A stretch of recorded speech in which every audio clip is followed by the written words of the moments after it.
Hello and welcome to our short introduction to Typhoon HIL real-time simulation platform. This simulation platform includes a software and hardware component. Throughout the course we will refer to the hardware part as a HIL device. In this module we will start with some basic information about the processor architecture, followed by some connectivity options. Lastly, you will be able to see some of the interfaces available for you to test your control algorithms. Let's start with the HIL device architecture. Typhoon HIL device models vary in processing power, but share a common multiprocessor architecture which contains a Typhoon FPGA solver, system CPUs, and user CPUs. The multi-core FPGA solver is optimized for time-exact simulation of electrical domain models. Its main HIL application is to simulate the electrical part of the plant. User CPUs represent one or more general-purpose processors that are under direct user control.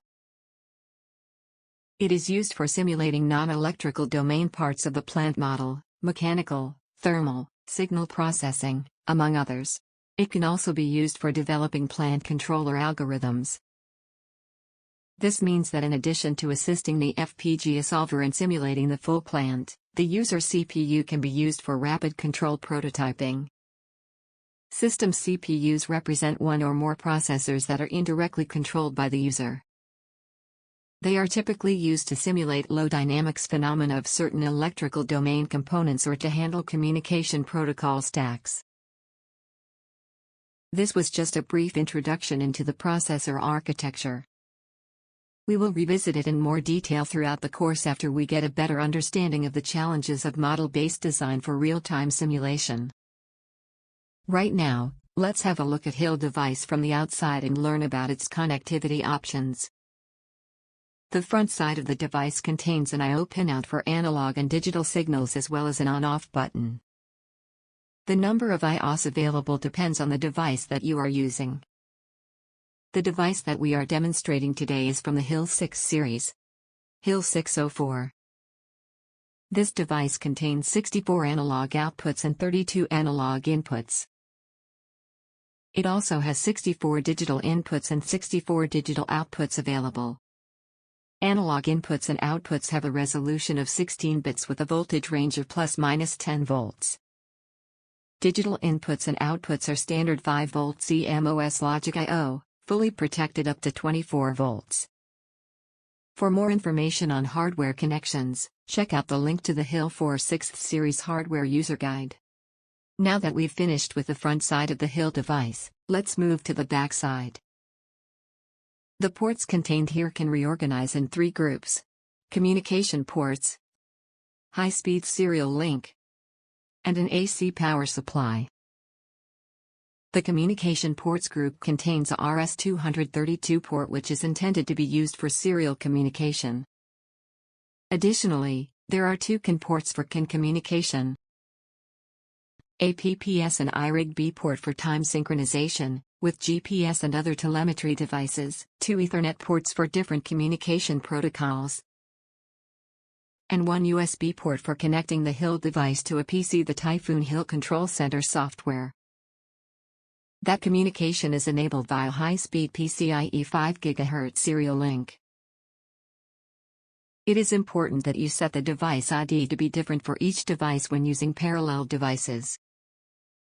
The HIL ID should also be set with a rotary switch, which can be found next to the high-speed serial link connectors. Now that we've covered the connectivity options, let's look into the interfaces. Typhoon offers a growing catalog of interface solutions that you can use to connect your controller's I/O stage and close the control loops with the simulated plant. Some of the more popular interfaces include the DSP-180 interface, Launchpad interfaces, the HIL breakout board, HIL DS interfaces, and HIL Connect. The DSP-180 interface for TI cards is the way to go for those who want to accelerate development of power electronics applications for Texas Instruments C2000 family of DSPs. Digital and analog connectors on the DSP interface are standard 96-pin and 41612 connectors that are directly pluggable into the analog and digital I/O connectors of the HIL device. When you use this interface, You can use 24 analog outputs from the HIL device to connect to the DSP controller. HIL analog outputs are scaled on board from ± 10 volts to DSP's ADCIN, from 0 to 3 volts. In addition, there are 40 digital signals, 24 inputs and 16 outputs, available between the HIL device and the DSP.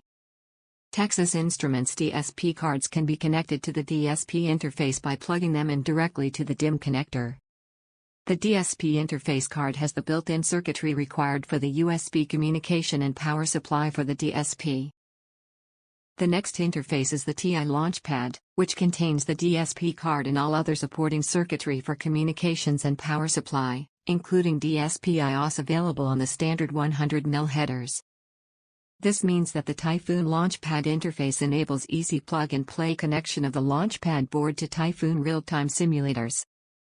The Launchpad interface supports 20 analog signals, 16 analog outputs and 4 analog inputs.